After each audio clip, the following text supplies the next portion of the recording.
नमस्कार, मैं जितेंद्र चतुर्वेदी। मतांतर में आप लोगों का स्वागत है। फारूक अब्दुल्ला ने अपना नाम वापस ले लिया है। अब फारूक अब्दुल्ला को जब 15 जून की बैठक हुई थी कॉन्स्टिट्यूशन क्लब में, तो उसमें उनका भी नाम प्रस्तावित किया गया था राष्ट्रपति उम्मीदवार के रूप में, लेकिन उन्होंने मना कर दिया। और वो अब कह रहे हैं कि साहब देखिए, जम्मू कश्मीर की हमें अब ज़्यादा ज़रूरत है हमारी, और यहाँ का जो पॉलिटिकल सिचुएशन है वो बड़ा नाजुक है।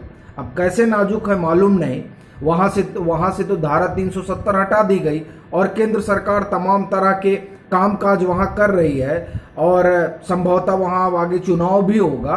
और ऐसी स्थिति में कैसे नाजुक हो सकती है, ये अपने आप में एक बड़ी बात है। लेकिन असल बात यह है कि फारूक अब्दुल्ला भी ये जान रहे हैं कि इस उम्र के पड़ाव पर आकर उस पद के लिए दावेदार बनना, जिस पद पर जीत पाना मुश्किल है, सो उन्होंने अपना नाम वापस ले लिया। शरद पवार पहले ही अपना नाम वापस ले चुके हैं, क्योंकि वो भी जानते हैं कि भले ही 48% वोट सत्ताधारी गठबंधन के पास हो, लेकिन उनका जीतना लगभग तय है। इसकी कई वजह हैं, उस पर हम लोग आएंगे और बात हम लोग नाम वगैरह पर नहीं करेंगे। और शरद पवार के अलावा अभी देखिए एचडी देवेगौड़ा का नाम भी चल रहा था कि उनका नाम आएगा, लेकिन उनके पुत्र कुमार स्वामी ने कहा कि नहीं साहब, वो भी रेस में नहीं है। तो अब रेस में बचा कौन? अभी जो 2-3 नाम हैं जिनको लग रहा है कि वो रेस में आ सकते हैं, उसमें अगर हम कांग्रेस की बात करें तो हमें नहीं लगता कि कांग्रेस के उम्मीदवार पर विपक्ष तैयार होगा। खासकर टीआरएस और आम आदमी पार्टी, नवीन पटनायक, ये वो नाम है जो नहीं लगता कि तैयार होंगे। तो ऐसी स्थिति में कांग्रेस अगर किसी को उम्मीदवार बनाती है तो उसको लेकर संभावनाएं कम है। ममता बनर्जी जिन्हें उम्मीदवार बनाना चाहती थी, उनमें फारूक अब्दुल्ला ने मना कर दिया। शरद पवार को लेकर एक आम सहमति बन सकती थी, लेकिन शरद पवार को भी इस बात का ज्ञान है कि दो नेता, दो मुख्यमंत्री जगन मोहन और नवीन पटनायक, वो भाजपा के साथ जा सकते हैं, मतलब एनडीए के साथ जा सकते हैं। नीतीश कुमार पर आकर सुई अटकी है, क्योंकि नीतीश कुमार का अपना एक अलग मिजाज रहा है। 2012 में भी उन्होंने गठबंधन से अलग जाकर वोट किया था, उन्होंने प्रणब मुखर्जी को किया था, तब वो एनडीए में थे। और 2017 में वो आप ये कहिए महागठबंधन में थे और उन्होंने वोट किया रामनाथ कोविंद को। तो ऐसी स्थिति में नीतीश कुमार को लेकर एक संशय की स्थिति बनी हुई है। और खासकर अगर कल का घटनाक्रम देखा जाए, उस घटनाक्रम के बाद आप ये समझिए तीखी नोकझोंक हुई है वहां के प्रदेश अध्यक्ष भाजपा और राष्ट्रीय अध्यक्ष ललन सिंह, उनके जो उनका बयान आया। और फिर एक और चीज आप देखिए, जिस तरीके से 10 वहां के नेताओं मंत्रियों को सुरक्षा दी गई है, केंद्र सरकार ने सुरक्षा दी, चूंकि वहां देखिए जो कुछ हो रहा है वो बड़ा टारगेटेड है भाजपा के लोगों को लेकर। तो इस वजह से भी बड़ी तलखी आ गई है और शब्दों के बाण बड़े तीखे चल रहे हैं। तो एक नीतीश कुमार वाला मसला है, लेकिन अंततः ये जान ही रहे हैं सब कि वो कहां जाएंगे, सवाल ये है। और मान लीजिए अगर वो आनाकानी करते भी हैं, तो जो प्लान है भाजपा का, उसको हम लोग सुनते हैं कि दरअसल भाजपा ने किस तरह की मजबूत घेरेबंदी की है। आज एक बैठक होगी भाजपा की, और उस बैठक पर जाने से पहले एक चीज जो आपको फिर से ध्यान दिला दूं कि राजनाथ सिंह और जेपी नड्डा कोऑर्डिनेट कर रहे हैं तमाम विपक्षी दलों से। राजनाथ सिंह ने बात भी कर ली है, उसमें ममता बनर्जी भी हैं, शरद पवार भी हैं, बसपा भी है, समाजवादी पार्टी भी है, और आप कांग्रेस से भी उन्होंने बात की है, एक आम सहमति बने जो सत्ता पक्ष का उम्मीदवार हो उसको लेकर। तो वो बातचीत कर रहे हैं। इसके अलावा एक कमेटी बनाई गई है 14 सदस्यों की, जिसका जो है संयोजक गजेंद्र सिंह शेखावत को बनाया गया है। ये कमेटी, इसमें 14 मेंबर, ये सभी लोग विभिन्न राज्यों के साथ कोऑर्डिनेट करेंगे। अब ये बड़ी चीज है कि राष्ट्रपति चुनाव को लेकर आप देखिए कि भाजपा या हम कहें कि एनडीए के उम्मीदवार को लेकर एक सर्वसहमति बने, इसको लेकर भाजपा बड़ी मुस्तैद है। एक बात। दूसरी बात, भाजपा उन संभावनाओं को भी टटोल रही है जो अब पैदा हुई हैं। खासकर आप बिहार में देखिए, बिहार की जो संभावना है उस संभावना के लिहाज से भी और सहयोगी टटोलना है। क्योंकि चलिए नीतीश कुमार का मन बदल गया, तब क्या कीजिएगा आप? ये बड़ा सवाल है।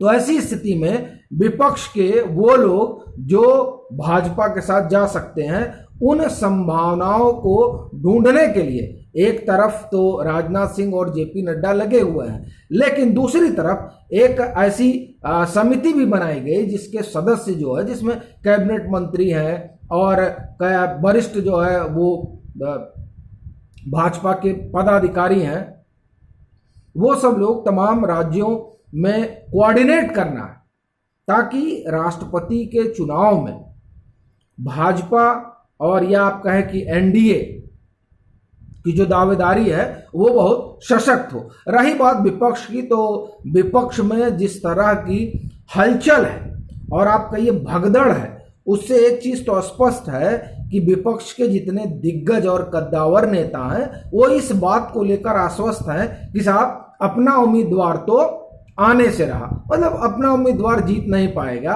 और भाजपा जिस तरीके से ये देखती है कि अभी जो आने वाले चुनाव है उस लिहाज से भी उम्मीदवारी तय हो, और यही वजह है कि अब जैसे फारूक अब्दुल्ला ने मना किया, तो उसके पीछे आप देखिए रीजन क्या है।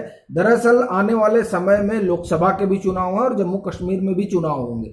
ऐसी स्थिति में अगर विपक्ष का उम्मीदवार हारता है तो जम्मू कश्मीर में वो जो विपक्षी एका वाला मसला है उसको बड़ा धक्का पहुंचेगा, और वो एक मसला होगा। और दूसरा, अगर फारूक अब्दुल्ला खड़े होते हैं और वो हारते हैं तो इसका भी एक अलग तरह का मैसेज जाएगा कि आप लोग इतने बड़े नेता हैं और चुनाव नहीं जीत पा रहे हैं, पता नहीं आप लोगों का क्या संबंध है और किस तरीके का आपका मेलजोल है।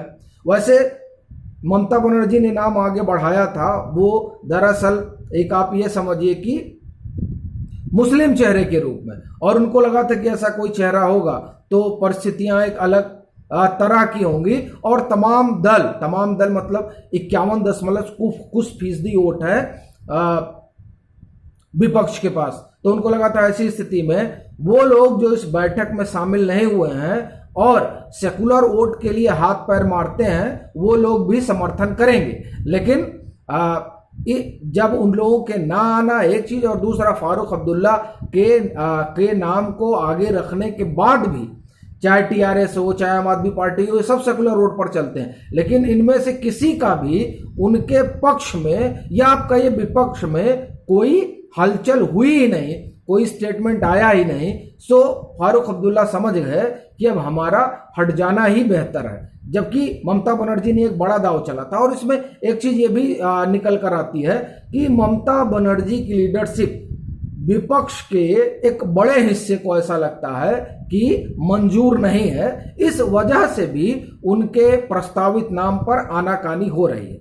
अब ये देखना होगा कि ये जो तमाम भाजपा ने घेरेबंदी की है और जो भी उम्मीदवार वो बनाती है, उस उम्मीदवार को अगर हम अलग रख दें तो इस घेरेबंदी को एक, और दूसरा ये जो नीतीश फैक्टर है जिसमें बड़ी रसाकसी दिखाई दे रही है, अगर उनको निगेट किया जाए तो किस तरीके से भाजपा, मान लीजिए वो अलग चले जाते हैं और वो असर्ट कर रहे हैं कि साहब हम जो है हमारी ये बात करिए, हमारी ये बात मानिए, तो ऐसी स्थिति में हमको लगता है कि ये जो बैठक होगी आज भाजपा की राष्ट्रपति चुनाव के लिहाज से, और ये जो कमेटी बनी है उस लिहाज, उसको बिहार की जो सिनेरियो है उसको देखते हुए मुझे लगता है कि और भी विकल्प तलाशे जाएंगे, ताकि अगर जदयू मुंह टेढ़ा भी कर लेती है तो भी जो एनडीए का उम्मीदवार हो उसे जिताया जा सके। तो अब ये आज तय होगा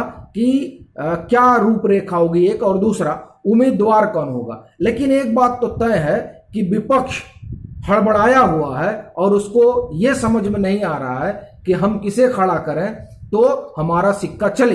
लेकिन शरद पवार और फारूक अब्दुल्ला का नाम वापस लेने का मतलब यह स्पष्ट है कि विपक्ष चुनाव जीतने की स्थिति में नहीं है। अभी के लिए फिलहाल इतना ही। अगर आप मतांतर से नहीं जुड़े हैं तो जुड़िए, वीडियो को लाइक कीजिए, शेयर कीजिए और अपने सुझाव जरूर साझा कीजिए।